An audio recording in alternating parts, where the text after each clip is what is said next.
Let's start there with Illinois. It was probably the biggest news of the day, just in terms of a team and where they were sitting heading into the day, losing. It was a little windy. Just a bit. Champagne. It wasn't a good big flag game. Yeah. Let's just say. First play of the game, Peyton Thorne picked off by Sidney Brown. The Illini led the nation in picks coming in. They only got that one on Saturday. Wouldn't capitalize. They turned it over on downs later in the drive. Now, midway through the first, Isaiah Williams, 60 yards for the touchdown there from Tommy DeVito, who threw for 288 and 2 scores. And the Illini on top 7-0. Early second quarter, it's 7-3 when Trey Mosley snatches one out of midair. Michigan State would miss the extra point, so 9-7. Late third quarter, Jarek Broussard, his first touchdown since week 2, puts Michigan State on top 16-7. Illinois' next possession on a 4th and 1. Tommy DeVito, the bad pitch there, and Mel Tucker's team turns them over on downs, and they capitalize just 3 plays later. Thorne to Jaden Reed, 23-7 in favor of the Spartans. Early fourth quarter, it's DeVito, it's Williams again, weaving his way in. Went for 2, they got it, so it's a 1-score game. Now late fourth quarter on a 4th and 10, DeVito is sacked. Illinois turns it over on downs. They went 1 for 6 on 4th down in this game.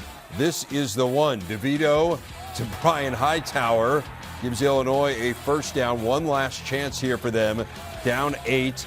DeVito, Casey Washington. So now Illinois in Michigan State territory. But on a 3rd and 10, DeVito hits Hightower, and he fumbles it away. And Illinois losing to Mel Tucker's team 23-15 as the Spartans end their streak of 5 straight road losses, their longest such skid in 40 years. Elise Menaker got the post-game reaction. The win on the road against a ranked team. What did it take to pull this off today? Yeah, well, you know what? I'm really proud of our guys. We stuck together all year, and I told them before the game, I've never been more proud of a group of guys. What they stuck together, the coaches, all the players, all the support staff, our entire organization, administration, Spartan Nation. We just stuck together. We just kept chopping, and we played a complementary football today. Offense, defense, special teams working together. I'm so proud of our guys. Peyton Thorne, he's getting better. What did you see out of your quarterback today? Yeah, it's just a lot of poise. He's got a lot of experience. He's a competitor. He's got good players around him. And again, he's a great leader. And he's one of those guys that, he's always going to play to win. Okay, and that's what you need at that position. And so I'm glad we got him. His best football is ahead of him. He's still growing. He's still getting better. To go from an interception on the first play of the game to the win on the road against a ranked team, what did it take today? Yeah, it took a lot of hard work and really resilience, and it was a different type of resilience this week, coming off last week. Our team did a great job coming together. Our defense played their butts off today. We were able to play well enough on offense to get the win, but, credit to them. They're a good football team. They got good players, and, like you said, it's a good win on the road. It seemed like every time we tried to get ahead, like something pulled us back, and a lot of these were self-inflicted. And told the guys in the locker room this is the definition of how to lose a game. Obviously, statistically, did a really good job in certain things, but statistics are exactly what they are. They're on the stat sheet. They don't count. And really going to be a hard one to get these guys, but they obviously will take tomorrow. It'll be a huge learning experience for my staff, myself, our coaches, our players, and then we'll have to rebound and get ourselves on track for Purdue. A huge game for the Fighting Illini coming up next week. Let's start, though, with Michigan State, Howard. It was a really bad week for them. It was a terrible look what happened at the end of the game in the tunnel against Michigan. They played this game without 8 defensive players, 5 of whom had started games this year. So put all the other stuff aside, they were shorthanded. What does it tell you about Michigan State? That the leadership that they have in that locker room is strong. And I think it starts at the front with Mel Tucker setting the expectations for what this team needed to go out and do this week. This is a hard-fought game, a physical game for Michigan State, and they came up and made quite a few plays, some plays that they hadn't made in previous weeks when they needed to get some things done. Yeah, I think the message was probably obvious, right? That Mel was going to tell the team, it's not about the guys who aren't coming with us to Champaign. It's about everyone that's going. That's who we're going to focus on. And that's an easy message to say. I think it's a hard message to get through to a team, and Mel can do that to his team, and his team received that message. I think that was key. I think the fact that Peyton Thorne played one of his best games, if not his best game, and the other thing is when typical Illinois was taking the momentum back because they were the favorite, right? That's what the favorite does the second half.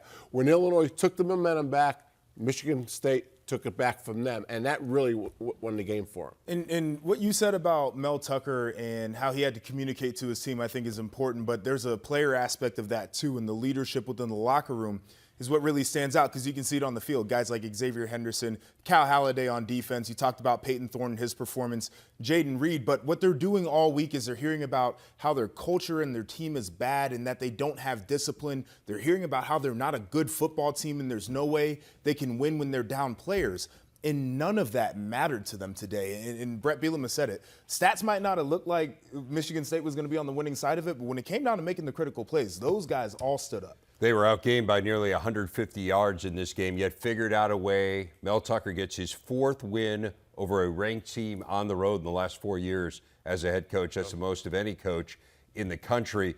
I do think we need to talk about Illinois. It is a damaging loss in some respects. Certainly if they were hoping to make an incredible run and get to the college football playoff, they probably are out of that discussion right now. They're still in pretty good shape in the West. But what do you make of it from the Illini point of view? Yeah, I mean, I think these guys are fine. And we talk about the stats and what they were able to do both offensively and defensively. There were some great plays in there. I think it comes down to some more of the critical situations. You go 6 of 17 on 3rd downs, and then you're 1 of 6 on 4th downs. It's going to be really hard to win football games like that. So there are going to be conversations, but this isn't a situation where they have to blow it up and reinvent what they're doing. They just need to capitalize on the critical moments in the game. Well, I think anytime a team is in control of their own destiny as far as going to Indianapolis, I never even thought of them in terms of the college football playoff, so I hadn't thought about that until you said it, Rever. But they can go to Indy without anybody's help. I don't know what else a team would want. I mean, it's totally in their hands, and I think they're good enough to get to Indy. Second year of Brett Bielema's tenure as the head coach of the program, they are further along than I think most people would expect.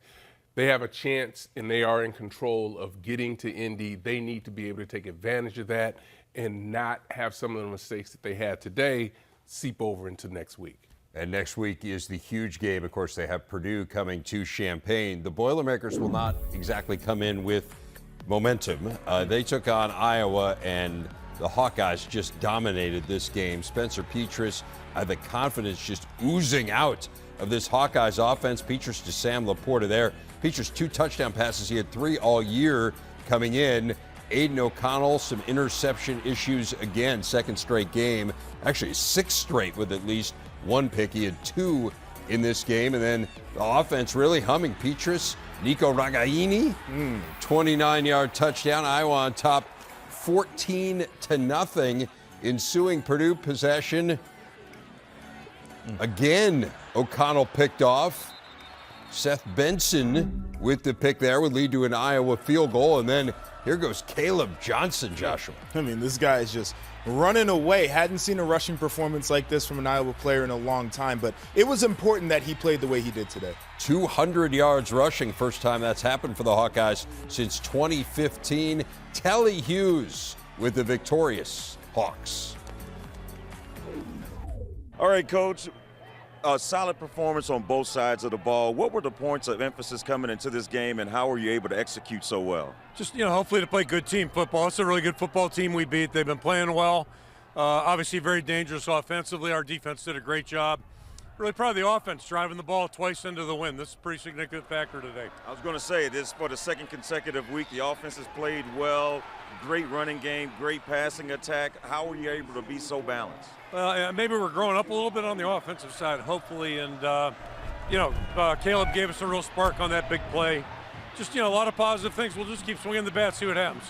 Caleb, a career day for you as a freshman, running for 200 yards in a Big Ten game. I know this has to be a very good moment for you. It's the best feeling I've ever had. It's like one of the best feelings I've ever had in my life, bro. I would never come in here and expect them to run like this, ever. Don't give up. We keep moving on. We keep fighting on to the next one until we find our groove. And when we find our groove, keep moving on forward. From myself all the way down, our opinion of ourselves obviously is too high. We've got to understand that there's work to be done. If you want to compete, guys got to do their part, and and some of our better players have to do their part as well. So I just think it's a combination of all that. We can, drown in our sorrow and tears, or we can man up and face adversity and figure out a way to fix it and come back and compete the next game. As we mentioned, that next game is in Champaign. This looks like a muddled mess, and it could be a muddled mess. It certainly will be if Purdue wins next week. But were Illinois to beat Purdue and Northwestern, the two West opponents that they have left, they would go to Indy regardless of what happens in their game against Michigan. Again, if the Boilermakers win next week in Champaign, then we do have chaos. Let's focus on Iowa and the positive here. I mean, they really do seem like they have found a different gear here, Howard, offensively in the last 2 weeks. It's 2 weeks in a row. You mentioned it. This offense has really shown up, and to be able to run the ball and throw the ball the way they did today really speaks volumes to what they're doing and why they're able to have some success. And can they continue to duplicate this in the coming weeks? Because when they're playing like this, along with that defense, this all of a sudden becomes a team that you can get really excited about. I mean, before they beat Northwestern, they lost to Ohio State, Michigan, and Illinois, the three best teams in the conference, maybe. And so the win at Northwestern gave them a lot of confidence, even though it wasn't a very good Northwestern team, because I think they looked at those three previous games the way I looked at them, and those are three really good teams. And then Phil Parker's defense plays lights out. You can always count on that. And obviously, it was the best showing they've had offensively. They threw for more yards than Purdue, so some unexpected things happened. But this team felt the best it's felt all year coming into this game, and this is what it looks like when you feel good about yourself and you play with confidence. It's a complete team victory. I mean, you all mentioned it. The balance that we saw on offense really stands out, running it, throwing it. The defense was what they've been doing all year long, so it's great to see that. But you have to ask the question on the other side for Purdue. And the lack of consistency from that team right now is alarming. They have some great they got a lot of questions to figure out. Yeah, second straight loss on the heels of a 4-game win streak. I mean, to score just 3 points, you think about how dominant this team has been offensively. It's the first time in 9 years they've been held without a touchdown at home. As Jeff Brom said, they need to figure it out. I mean, next week is in a lot of ways their season if they're going to have a chance to do what they hope to do, and that is to make their first ever trip to Indy.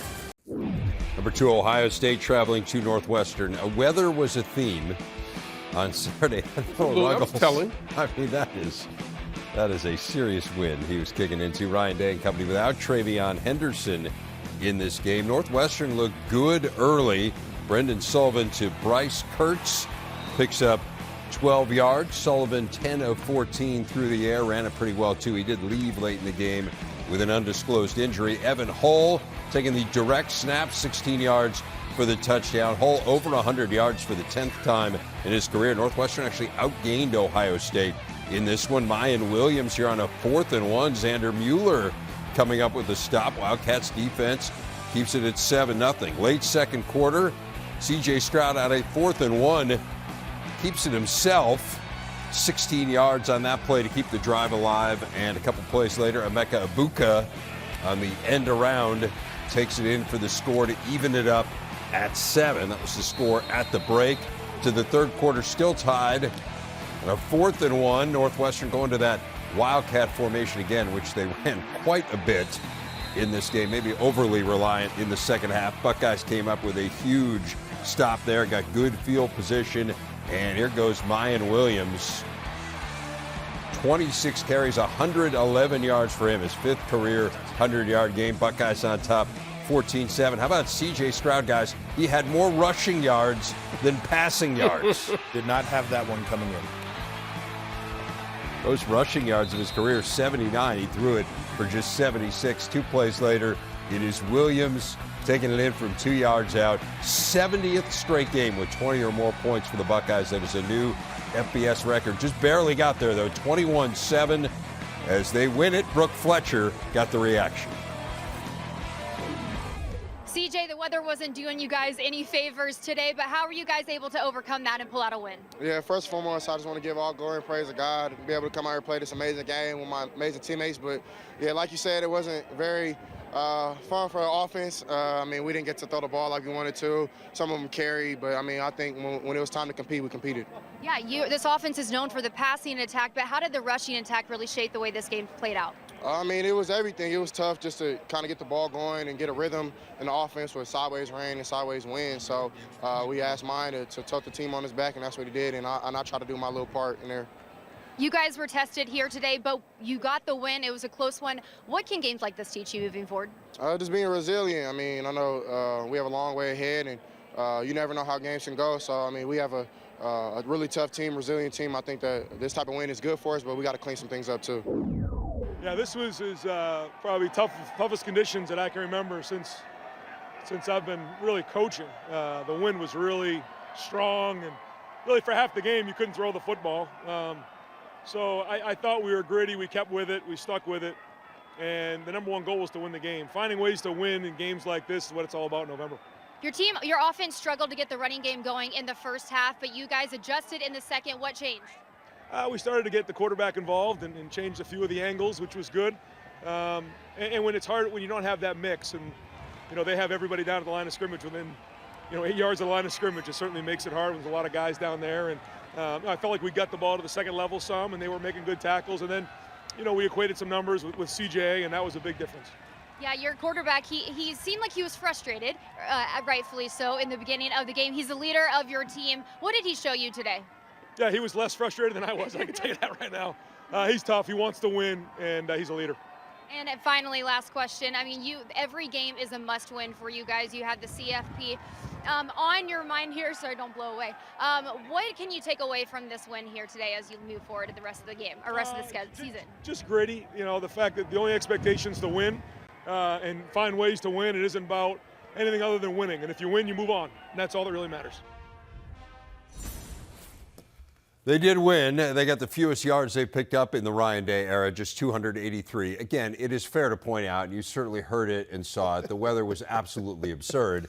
It was absurd for both sides. It was. So, it goes both ways here. But what do you take from an uneven performance from the Buckeyes? I think the standard for Ohio State is so high that this falls short of the mark. And you can look at certain statistics that after you watch the game, it doesn't feel good, but it looks a lot better. You run it for almost 6 yards a carry, and I know there were some long runs in there, but they were able to hit a couple of them. The biggest thing that stands out to me about this Ohio State team is even in that win, there were balls that hit the receivers in the hands. I tweeted during the game, take the gloves off. It's a wet ball. They were dropping footballs. It's something that looked like a lack of focus and concentration.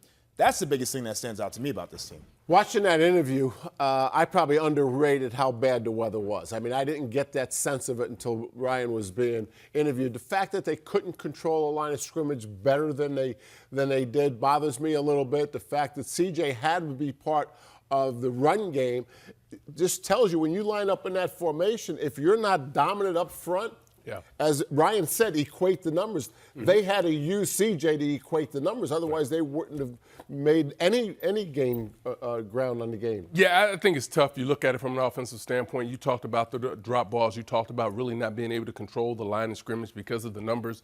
But then you look at the defensive side of it and the run fits. Those were missing. Those are things that have nothing to do with the weather. They should be able to be sound in those areas. I don't think they challenged throws on the outside well enough in this game either defensively. Ohio State didn't challenge throws the way that they have before. Meanwhile, the misery continues for Northwestern. 8 straight losses now for the Wildcats. That is the longest losing streak for them since 1993 through 94. So the early Gary Barnett years before they turned things around. It's the longest losing streak for them since Joshua Perry's been on planet Earth. There we go. Michigan and Rutgers. Blake Corum getting set for the Wolverines. Gavin Wimsatt starting for Rutgers, as he's expected to do the rest of the way. Max Melton coming up with the blocked punt. Timmy Ward scoops and scores, and Rutgers ties it up at 7. First blocked punt return for a touchdown in 9 years for them. Here goes Corum, though. 45 yards on this one. His 6th straight 100-yard game. J.J. McCarthy would punch it in for a Wolverine touchdown a few plays later, put Michigan on top 14-7. Wimsatt. Sean Ryan was interfered with and still snares that one away. It was Rutgers by 3 at the break, but second half, all Michigan. J.J. McCarthy to Donovan Edwards puts him up 21-17. Now on the ensuing drive, Gavin Wimsett picked off by Michael Barrett, brings it back 21 yards. And from there, Blake Corum able to punch it in for the Wolverines, up 28-17. Ensuing Rutgers drive, it is Wimsett picked off again. Again, it is Barrett, Joshua. And he was having a heck of a game. It was a tip ball right here. Defense has to come up with those plays. These are game-changing plays. When the defense came on, that's when the game changed. 3 touchdowns in less than 2 minutes. The Wolverines cruise 52-17. Rick Pizzo with the Victors. Jim, 38-0 in the second half. What did you really like about those adjustments? Well, I mean, just guys, the players, I mean, they adjusted their chin straps a little tighter. And this guy right here, man, talk to this guy right here. 2 big interceptions and a pick 6. Those are the best kind. Great job, Mike. Proud of you. Hey, Mike, your coach calls your defense the no-star defense, yet you guys are so effective. How are you able to do what you're able to do? I mean, just playing together. Like, you know, like we all got to work together as a team. You know, the coverage got to cover, the pressure got to get there, and, you know, when you combine that, that's just what we thrive off of. We just thrive off of playing together, playing as one accord, and just attacking the ball. Such an opportunistic second half. What kind of conversations did you guys have at the break about attacking that Rutgers offense? I mean, we just had a conversation just about playing our defense, just playing like they made a couple plays. We just went into halftime and just decided like we just got to come out and make plays. Like they made a couple plays that they capitalized on, and we just got to capitalize on those opportunities. So we just wanted to just play our defense. I talked with Coach this week. He said he heard some booing and hissing from the players' lounge when the initial playoff rankings were released. I know you guys aren't trying to send a message specifically, but if the committee's listening, what message do you think they may have heard? I mean, we're just one of those teams. Like, it's really in our hands right now. We just got to keep winning. That's kind of all we're worried about right now, just winning, just win out. Terrific performance tonight, Mike. Congratulations. Thank you. I appreciate it. That second half was fabulous. I mean, 38-0, Jerry. Just an absolute whitewash. Can't do it better than they did in those last 30 minutes. No, and this is what a ranked team does, right? This is what a team that is in the national championship hunt is supposed to do. They go to an away game. The opposing team blocks a punt, has some trick plays, does everything they can to keep it close. They go in at halftime. They realize they're in a game. They realize they have to play better, and they just take over the game. I mean, this is a reoccurring theme for teams like Michigan, and to me, the Michigan win was the most impressive win of the day because they were put in a position that they had to respond if they were going to win, and they did it. They were able to put pressure on Rutgers without having to blitz a lot of guys. And what it did was force the quarterback to make some tough decisions because they were able to run linebackers under some of those out routes. And you talk about the second half adjustments. They were just outstanding in that area and also just the way they moved the ball offensively. And I think the defense was a big key for Michigan's second half of the game. It comes on, you take the football away multiple times, score, you put your offense in scoring position. That's huge. But now that we're talking about this team as a potential national championship caliber team, you have to address some of the issues. Can you throw it downfield, and can you hold up on the edges on defense? And those would be the biggest questions to answer for this Michigan team. Well, I'll tell you what, that run defense is pretty good. It is. Gave up 14 rushing yards in this one. Last 5 games, they've given up 216 rushing yards. It's wild. Total. Rutgers, meanwhile, really game effort in the first half. Still have not beaten a ranked team, though, as a Big Ten member. They've lost 5 of 6 after that 3-0 start. Penn State going to Indiana, pick it up in the second quarter, tied at 7. Katron Allen his way into the end zone, lowering the boom. Yeah.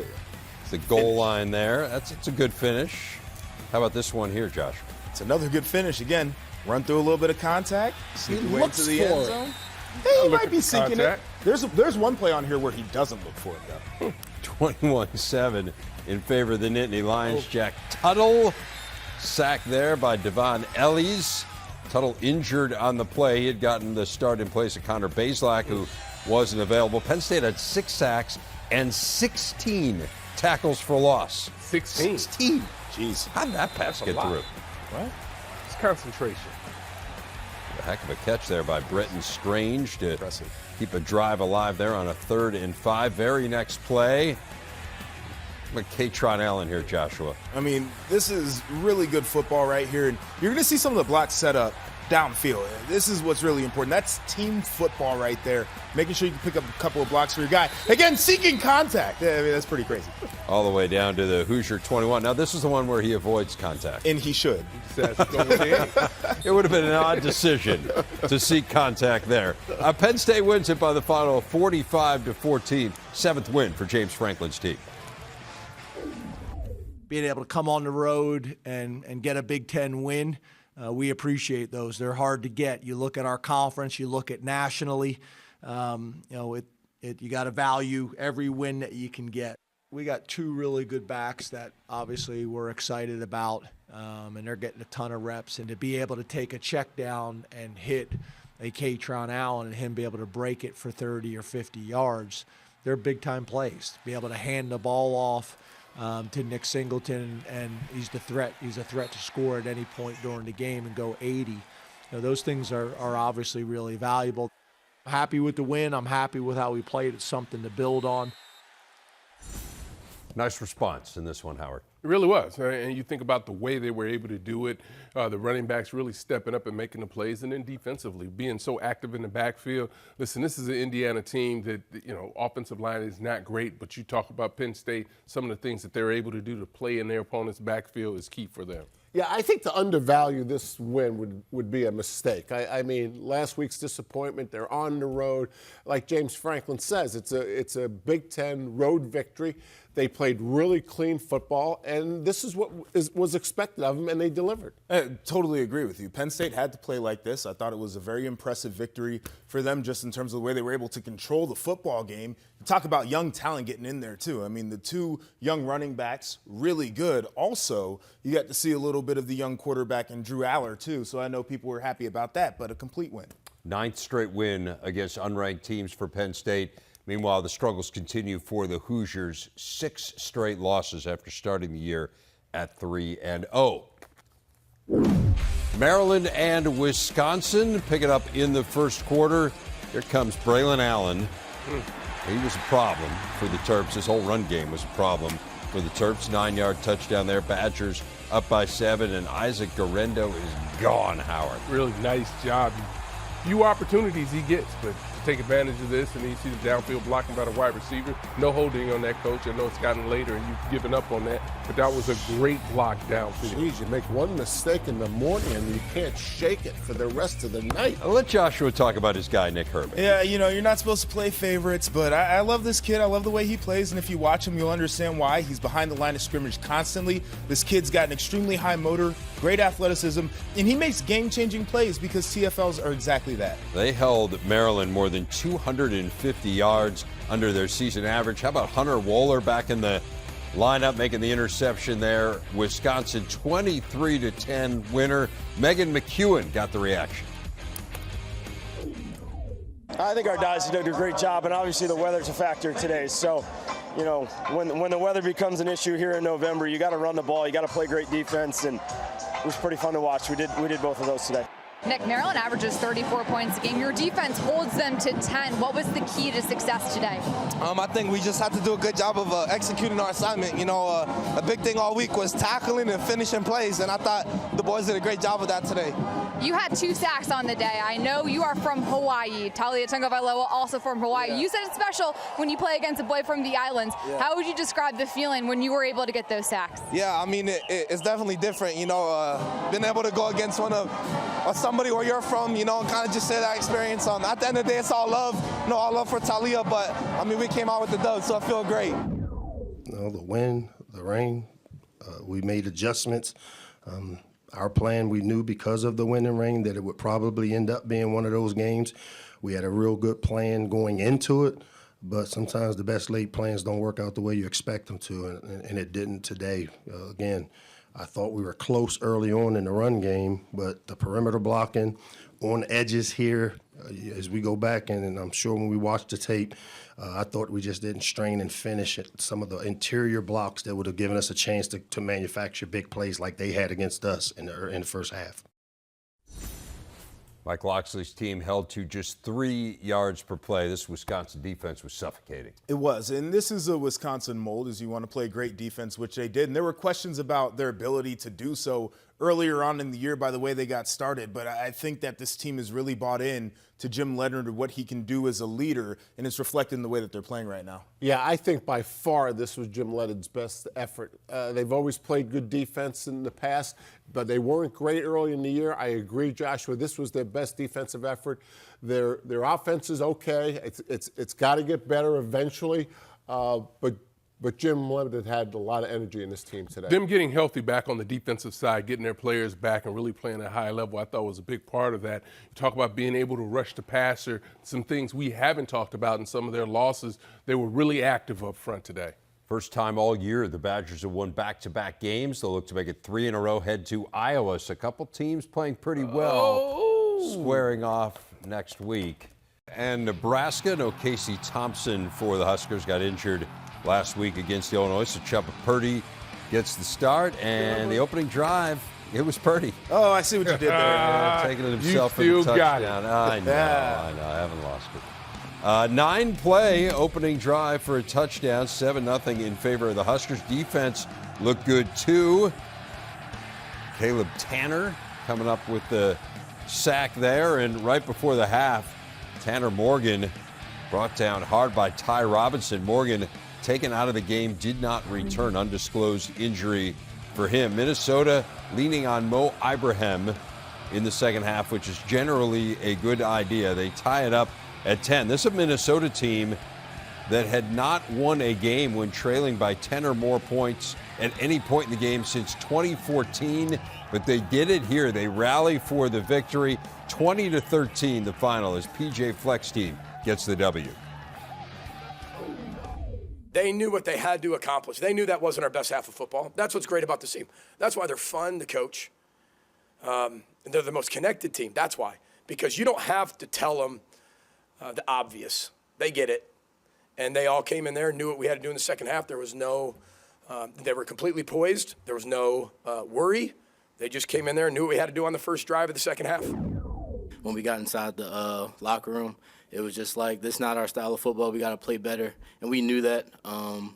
And coaches came in, they echoed the same thing. And we just started the second half 0-0, and we came out playing our style of football. Yeah, it's part of learning how to win, and it's part of, executing. You got to execute in this league. And you saw the first half with the defense. The defense executed. The offense executed. When you execute in this league, you're going to have success. If you don't execute in this league, then things like this is going to happen. I got to do a better job to get them to execute. Built for Success, presented by Rocket Mortgage. You saw the numbers for Mo Ibrahim, 128 rushing yards. It marked the 17th straight game he has rushed for 100 or more yards. That is the longest streak in FBS this century.